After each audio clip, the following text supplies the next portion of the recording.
Assalamualaikum dan salam sejahtera.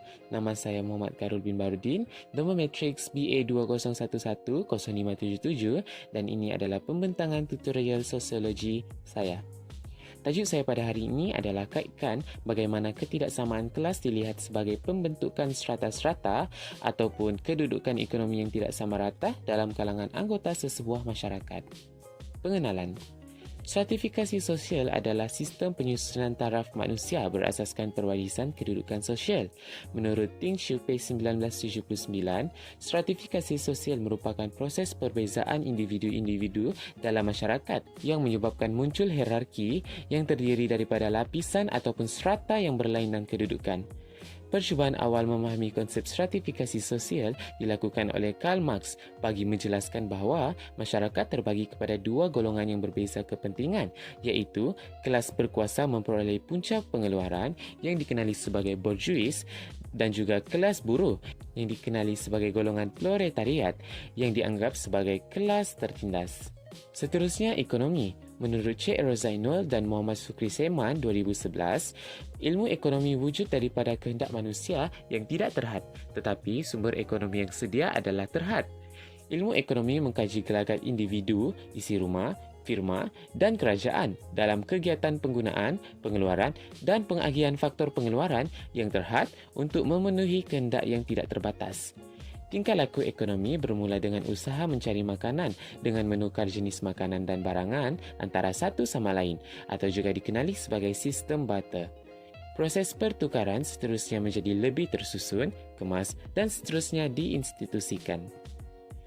Manakala konsep sosial pula adalah konsep yang mengukur kedudukan sosial manusia dari segi kebendaan. Kelas juga merupakan pembentukan sosial yang tidak dapat dipisahkan daripada institusi ekonomi yang mengurus hal-hal seperti harta, pendapatan, kewangan, pelaburan, agian kekayaan, tenaga kerja dan juga pembahagian buruh dalam masyarakat. Karl Marx berpendapat kelas terbina ekoran kedudukan atau peranan yang berbeza dimainkan oleh individu dalam aktiviti yang membawa hasil bagi masyarakat. Struktur kelas masyarakat industri terbahagi kepada tiga. Yang pertama, kelas atasan. Kelas atasan lazimnya 1 hingga 5% daripada keseluruhan penduduk. Kelas atasan juga meliputi dua golongan pelabur, iaitu pelabur yang memiliki kekayaan secara warisan dan juga pelabur yang muncul melalui usahanya sendiri. Golongan ini juga memiliki sebahagian besar keseluruhan kekayaan yang terdapat dalam masyarakat. Karl Marx berpendapat bahawa kelas atasan adalah golongan bourgeois ataupun kelas pemodal yang memiliki alat-alat pengeluaran. Yang kedua adalah kelas menengah. Golongan ini meliputi semua pekerja kuala putih yang menerima gaji untuk perkhidmatan mereka dalam mengendalikan pelbagai aktiviti, pengurusan dan juga pentadbiran. Golongan ini juga merupakan kelas ekonomi utama yang berpengaruh dalam kehidupan masyarakat industri kapitalis. Yang ketiga adalah kelas bawahan yang disebut juga sebagai kelas pekerja. Golongan ini merupakan pekerja perburuhan yang melakukan kerja secara manual. Karl Marx berpendapat bahawa kelas bawahan adalah kelas yang tidak memiliki apa-apa sumber atau alat pengeluaran. Bagaimana ekonomi mempengaruhi kelas sosial yang menyebabkan berlakunya ketidaksamaan kelas? Ketidaksamaan kelas dilihat sebagai pembentukan strata-strata atau kedudukan ekonomi yang tidak sama rata di kalangan anggota dalam sesebuah masyarakat. Ketidaksamaan kelas ini diakibatkan oleh perbezaan pemilikan kekayaan, pekerjaan dan pendapatan. Terdapat pelbagai jenis ketidaksamaan ekonomi, terutama diukur menggunakan agian pendapatan dan juga pengagihan kekayaan. Selain ketidaksamaan ekonomi antara negara ataupun negeri, ada juga jenis ketidaksamaan ekonomi yang penting antara kumpulan yang berlainan. Pengaruh perbezaan sosial dan stratifikasi sosial terhadap ekonomi. Yang pertama, kita dapat lihat dari segi kesihatan.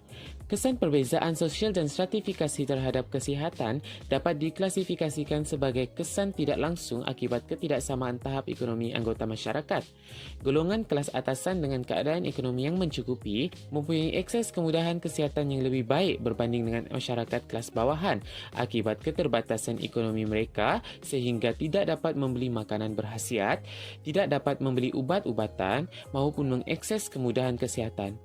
Seterusnya dari segi politik, Pengaruh politik dapat dikaitkan dengan hubungan pengaruh dan kekuasaan.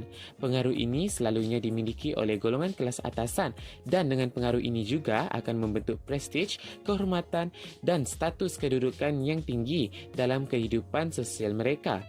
Jauh berbeza dengan masyarakat kelas bawahan yang menjadikan isu ekonomi menjadi sesuatu pergelutan dalam hidup mereka. Golongan yang memiliki sumber kekayaan lebih banyak akan memperoleh pengaruh yang besar berbanding mereka yang berpendapatan sederhana. Hal ini demikian mampu mendorong kepada isu rasuah. Seterusnya dari segi pendidikan. Faktor sosial dan ekonomi mempunyai pengaruh yang kuat terhadap tahap dan kualiti pendidikan yang dipengaruhi oleh anggota masyarakat. Golongan kelas menengah dan atasan akan lebih mudah untuk mengakses pendidikan berkualiti tinggi dengan kemudahan yang lebih baik seperti bilik darjah, perpustakaan dan juga makmal. Namun, perkara sebaliknya berlaku ke atas golongan kelas bawahan. Pada dasarnya, ia berkaitan dengan kos, di mana sekolah yang mempunyai kemudahan lengkap agak mahal. Oleh itu, separuh dari golongan kelas bawahan tidak mampu untuk mengakses pendidikan. Kesedaran masyarakat kita akan kepentingan pendidikan adalah tinggi. Oleh itu, setiap lapisan masyarakat bersaing untuk mendapatkan peluang pendidikan dengan berharap agar mempunyai masa depan yang lebih baik dalam hidup, sehingga dapat mengubah taraf hidup mereka.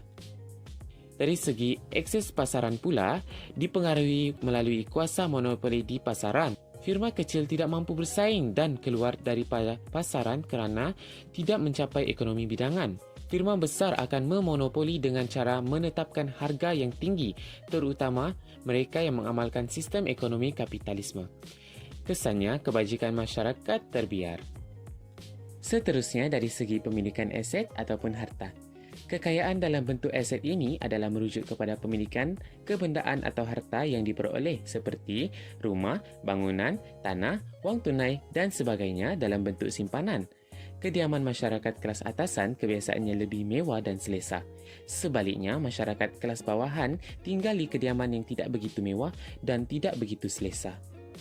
Dari segi teknologi pula, golongan kelas bawahan akan menggunakan teknologi yang rendah dan menggunakan kaedah tradisional menjejaskan budaya pengeluaran mereka. Hasil pengeluaran menjadi terhad dan tidak optimum. Contohnya, pekebun dan petani di Malaysia sukar memperolehi pinjaman daripada institusi kewangan menyebabkan mereka tidak dapat menyerap teknologi moden dan mengurangkan daya pengeluaran. Kesannya, pendapatan yang mereka perolehi adalah rendah. Kesimpulannya, ketidaksamaan kelas jelas dilihat sebagai pembentukan strata-strata ataupun kedudukan ekonomi yang tidak sama rata dalam kalangan anggota sesebuah masyarakat.